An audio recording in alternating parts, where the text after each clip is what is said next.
지금 지방정부가 혹독한 보릿고개를 넘어가고 있습니다. 인프라 투자할 돈이 없고 다른 사업에 투자할 여력은 없습니다. 하지만 혹독한 보릿고개에도 내년에 봄에 심어야 될 씨앗에 대한 그 씨앗은 유지를 하고 있고 그 씨앗을 뿌리는 투자는 결코 멈추지 않고 있습니다. 중국은 이런 정책들을 가지고 두 종류의 사람에게 투자를 합니다. 하나는 기층민들에 대한 투자가 있고 또 한 가지는 가짜 사람인 휴머노이드 로봇에 대한 투자를 만들어가고 있습니다.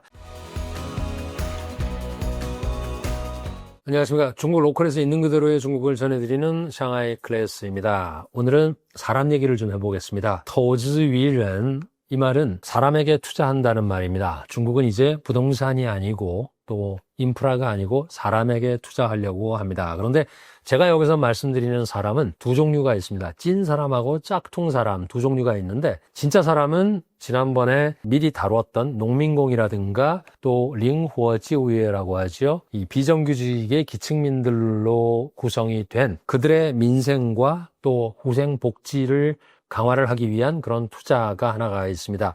또 짝퉁 사람이라는 말은 중국말로 하게 되면 런싱지치런이라고 하는데 휴머노이드 로봇입니다. 다수의 중국 증권사들은 2025년이 휴머노이드 로봇의 양산 원년으로 보고 있습니다. 휴머노이드 로봇은 중국 제조의 대표 산업인 전기자동차 EV와 많은 부품과 기술이 겹치는 산업입니다. 그래서 지난 춘절의 갈라쇼에 이어서 이번 5.1절에도 휴머노이드 로봇들이 여러 연휴의 휴양지에서도 가이드 역할을 하면서 점차 중국인들의 생활 속으로 응용 가능성을 높이고 넓혀가고 있습니다. 모건 스탠리는 지난 1분기에 휴머노이드 로봇 100이라는 보고서를 굉장히 길게 냈었는데, 휴머노이드 로봇이 향후 10년 동안 기술 투자 분야에서 가장 핵심적인 역할을 할 것이라고 보고서에 담고 있습니다. 중국은 그 보고서에서 해당 산업의 공급망 비중이 무려 63%를 중국이 가지고 있다고 평가를 했습니다. 휴머노이드의 잠재 시장 규모는 60조 달러이고, 이것은 근데 현재 전 세계의 연간 글로벌 GDP가 105조 달러임을 감안하면 거의 57, 8%에 육박하는 엄청난 수준입니다.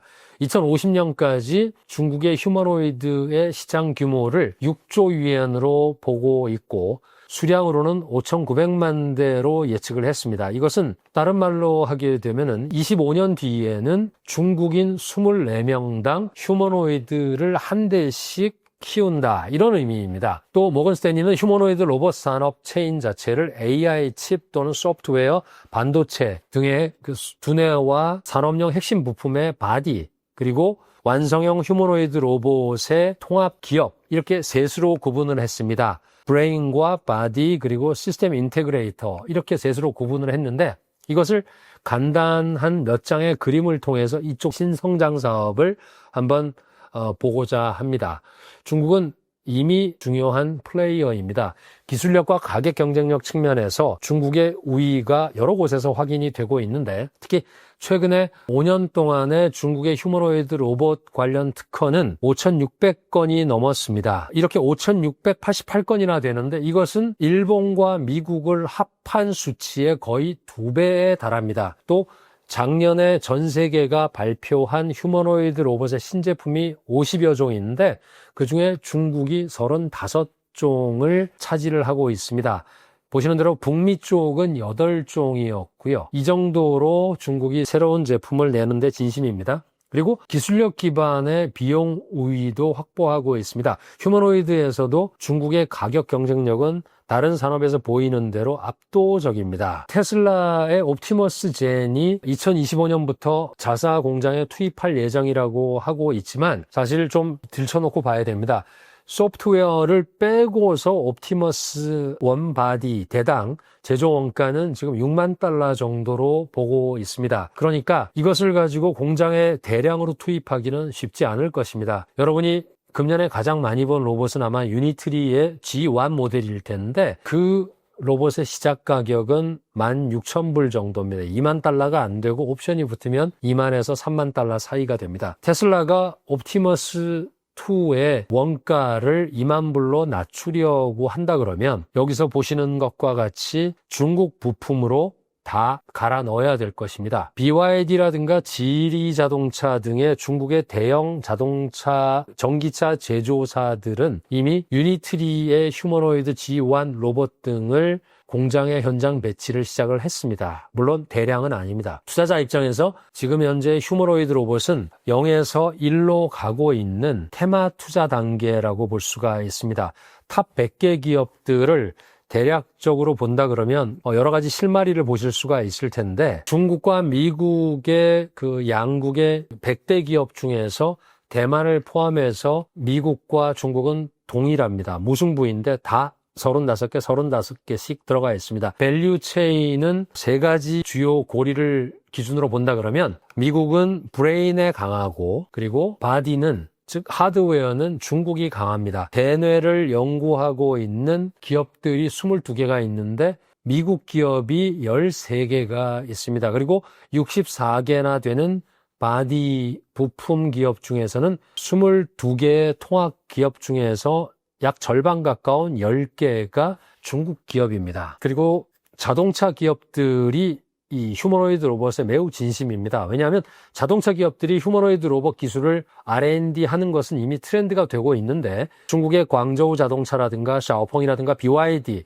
또 일본과 한국의 도요타라든가 현대 등 그리고 미국의 테슬라까지도 휴머노이드 R&D에 참여를 제2의 성장점으로 여기고 있습니다. 글로벌 자동차 판매 성장률이 이미 2.4% 정도로 훨씬 과거보다 둔화되고 있기 때문에 EV로 전환을 하는 그런 전략적인 터닝과 더불어서 휴머노이드라는 완전히 신사업을 하는 것 자체가 비용 측면에서도 합리적입니다. 중국의 공업정보화부에서 산하의 그 제오연구소라는 곳이 있는데 그쪽에서 추산한 결과로는 기초기술이 상당히 중첩되면서 공급망의 사용이 용이한 자동차 메이커가 휴머노이드 로봇을 개발하는 비용은 로봇에만 집중하는 로봇 전업 기업보다 30% 이상 낮다고 합니다. 그래서 융합을 통해서 기술력과 경쟁력의 다변화를 기대할 수가 있다고 분석하고 있습니다. 그런데 수익성 측면에서 보면은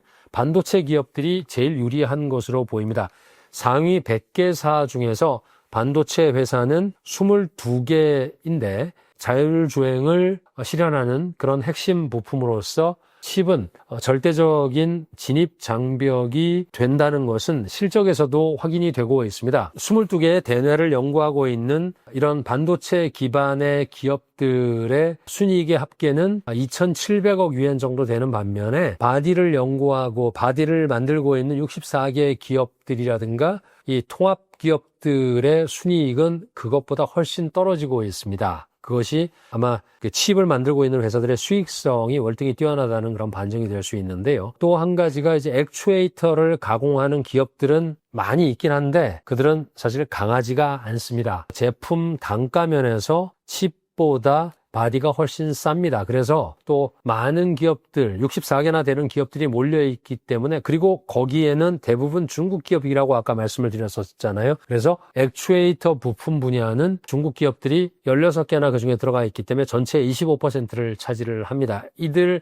대부분의 기업은 부품 가공업체이면서 밸류 체인에서 중상류에는 위치를 합니다. 수익성 측면에서 보면은 바디 부문의 기업 들 대비해서 크게 두각을 나타내지 못하고 있어서 우리가 투자를 할 때에도 낙관적인 기대와 실제 기업의 수익성 사이에 불일치가 발생할 수 있는 곳이 바로 이런 바디 쪽의 기업들이라고 봐야 합니다. 그러면 이제 휴머노이드 로봇의 전환 터닝 포인트는 언제쯤 올 것인가? 어느 산업이나 신생 상태에서 발전을 하게 되면 0에서 1까지 가기가 가장 어렵고 긴 시간이 필요합니다. 휴머노이드 로봇도 마찬가지입니다. 그래서 또 다른 글로벌 IB인 골드만삭스는 거시적인 측면에서 휴머노이드 로봇이 범용적인 과업을 수행하고 안정적으로 작동하고 또 추론 능력까지 빨라지게 되어는 그 시점이 기술적인 전환점이 될 것이라고 분석을 합니다. 수량적인 측면에서 그 터닝 포인트를 예측을 한다 그러면 휴머노이드 로봇이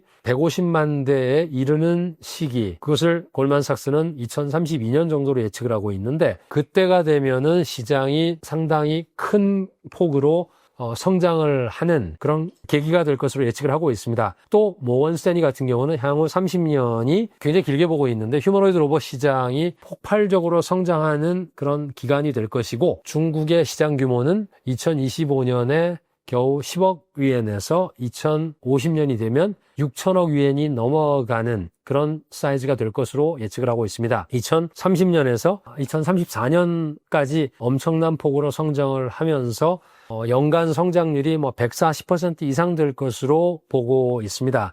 이런 말들을 전부 종합해서 말씀드리면 오늘의 결론은 아직은 때가 아니라는 말이 됩니다. 먼 얘기라는 얘기입니다. 그리고 투자는 알아서 잘 판단을 하라는 얘기입니다. 제가 좀 비관적으로 보는 편은 아닌데, 투자하는 분들이 항상 그런 마인드를 가지고 임해야 된다는 것을 조금 강조하기 위해서 제가 이렇게 표현을 했습니다. 중국의 밸류체인의 배치라든가 수익성의 확보라든가 기술 장벽 이런 측면에서 더 많은 투자자들의 신뢰를 필요로 할 것입니다. 하지만 중국이 가장 강점은 정책적인 지원은 이미 오래전부터 시작이 되었습니다. 그리고 15차 5개년 계획 기간, 내년부터 시작이 되는 그 5개년 기간 동안에는 중국의 로봇 산업은 더 빠르게 발전할 것입니다. 그러면서 세 가지의 주요 그룹이 형성이 될 것으로 보입니다. 제1그룹 같은 경우는 광둥이라든가 베이징, 장수 이런 지역인데, 산업 기반으로 기업 수라든가 기술 혁신 등에서도 상당히 강점이 되는 그런 그룹이 있고, 두 번째는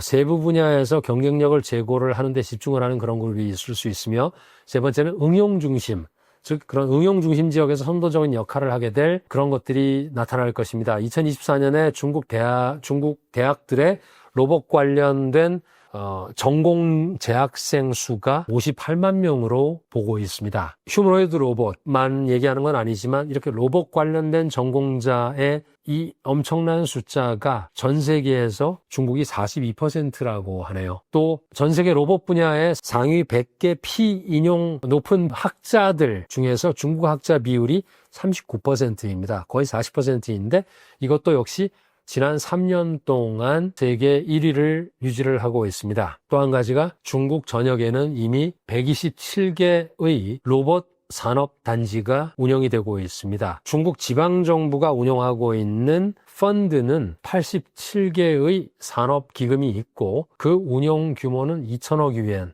우리 돈으로 40조 원을 넘어가고 있습니다. 작년에 중국 정부의 그 재정 특수 지원금도 빠르게 늘어나고 있었지만 2020년 대비 220% 가까이 증가를 했습니다. 이 말씀을 드리는 이유는 지금 지방정부가 혹독한 보릿고개를 넘어가고 있습니다. 인프라 투자할 돈이 없고 다른 사업에 투자할 여력은 없습니다. 하지만 혹독한 보릿고개에도 내년에 봄에 심어야 될 씨앗에 대한 그 씨앗은 유지를 하고 있고, 그 씨앗을 뿌리는 투자는 결코 멈추지 않고 있습니다. 중국은 이런 정책들을 가지고 두 종류의 사람에게 투자를 합니다. 하나는 기층민들에 대한 투자가 있고, 또 한 가지는 가짜 사람인 휴머노이드 로봇에 대한 투자를 만들어가고 있습니다.